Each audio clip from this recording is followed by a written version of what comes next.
não é uma maldição, mas há um termo muito utilizado no meio cristão que é o peso da mão de Deus.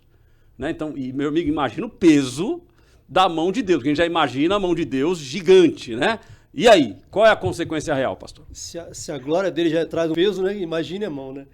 Bem, a gente não está falando de Deus que age com esse, talvez como a gente vai entender para a gente, com um sentimento tão cruel, tão ruim.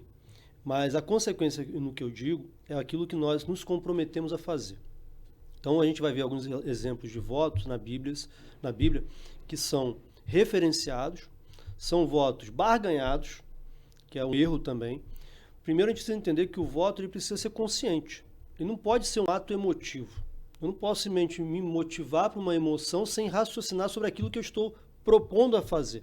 Eu só vou me comprometer com aquilo que de fato eu pretendo fazer ou vou ter condições de fazer. A gente tem alguns exemplos, né? O caso de Absalão, quando faz o voto, o caso de Jacó, que é o primeiro caso que a gente tem ali de voto proposto na Bíblia, e que é um condicionamento, quando ele diz, olha, se o Senhor me abençoar, se o Senhor estiver comigo daí, eu em tudo que eu fizer, em tudo que me vier a mão, eu lhe darei o dízimo. Ele fez um voto com Deus, uma aliança.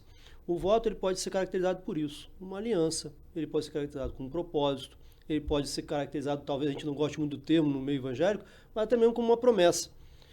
Agora, se eu me comprometo com alguém e não faço a minha parte nessa aliança ou nesse voto, quem me garante que a outra parte precisa fazer a parte dela?